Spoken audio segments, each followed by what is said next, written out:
Hi everybody, it's Brian Swanson with Woods Chapel again, and I'm joined today by Cotton Civils, who works with Hillcrest Transitional Housing. Cotton, why don't you let everyone know what your role is with Hillcrest? Good to see you today, Brian. Good to see you. It's been a long time since my kids were in church camp with you. Yeah. So, my name is Cotton Civils. I'm the Vice President of Development for Hillcrest Transitional Housing of Mid-America. We exist metro-wide. We have 74 families in 21 buildings across Missouri and Kansas. We exist to help single moms and their kids who have fallen on hard times, and we seek to help them break the cycle of poverty. It's not easy for those folks because they've had some bad situations in their lives, and with all the different kinds of support that we get from churches and service clubs, etc., we are able to help them overcome the obstacles to achieve permanent housing. Well, Woods Chapel's been in partnership with you guys for a really long time, and 2002. Yeah, that is a long time. And so we've heard lots of great stories, but I was wondering if there was a certain story that you'd like to share with helping one of these families out. There's one in particular that is especially poignant for me, and it goes like this. We found a family, Holly and her 7-year-old son Lathan, and they applied. They interviewed 2 days before Christmas a few years back, and usually we ask the families to sit on it and think about it overnight, but because it came to light that they were sleeping in their car, we moved them in that night. We contacted the church that was going to support them with that apartment. They brought over a pizza, and Holly looked at Lathan and said, "Do you want to sit on the couch and watch TV while we eat our dinner, while we eat our pizza?" And Lathan looked at his mom and said, "Can we sit at the table and eat dinner like a real family?"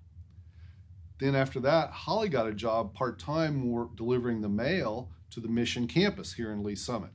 And then Holly wrote us a letter.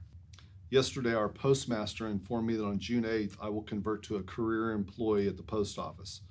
This conversion will come with a substantial pay increase and an upgraded benefit package. It's a great thing when this happens to any new postal employee, but for me, it was a huge blessing. My postmaster couldn't possibly understand when I teared up as he told me, but I know you do. It's been almost a year since I left Hillcrest, which has gone very quickly. I thank God every day for the opportunities that Hillcrest gave me. I've been in survival mode since my divorce because it's felt like a full-blown war since that day. I was consumed with tackling each new disaster in my life without time to recover. I worked all the time just to keep my head above water. For too many years, we lived far below poverty level. When I came to Hillcrest, I was so guarded and honestly afraid of people. I've seen the worst that people can do. My own family turned their backs on us. But Hillcrest gave me the opportunity for calmness in my life, which was difficult to adjust to when you've been in a certain mode for a long time. It gave me the opportunity to really do some soul searching and to decide how I needed to proceed forward without wasting this opportunity. You showed me that there are good people in this world who truly wanted nothing but the best for you. You also showed me that too many times I've stood in my own way of my blessings. You gave me the confidence to not be ashamed of who I was, which I had been for far too long. You gave me the opportunity to not settle for a life far below what I deserved. You gave me hope when I honestly had none.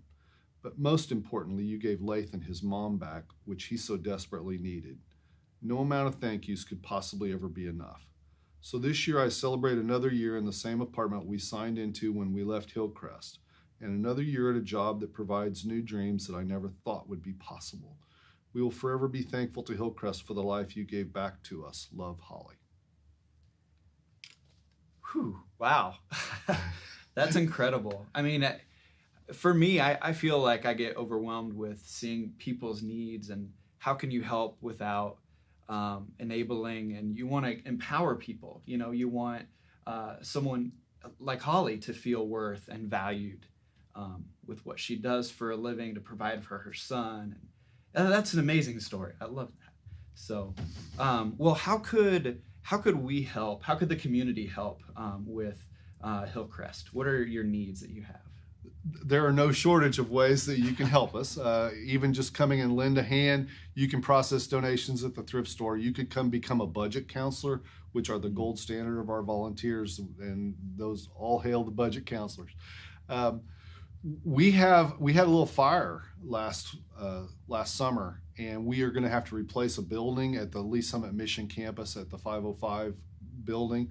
And insurance is going to pay about 30% of the replacement costs on that building. So we've got a pretty significant amount of funds to raise to help with that. And then if you've got any particular special skill, whether it's you could come and teach the residents how to cut up a whole chicken, how to check their oil, you name it, if you've got some idea like that, we can put volunteerism to work like that. And in case this gets lost in the translation, thank you to Woods Chapel for all that you've done for us in the past. And every volunteer hour is worth about $25. So even just coming and doing something very innocuous like putting prices on toys like Fern Trushke does, that helps us to be able to provide all the services that we can for those families.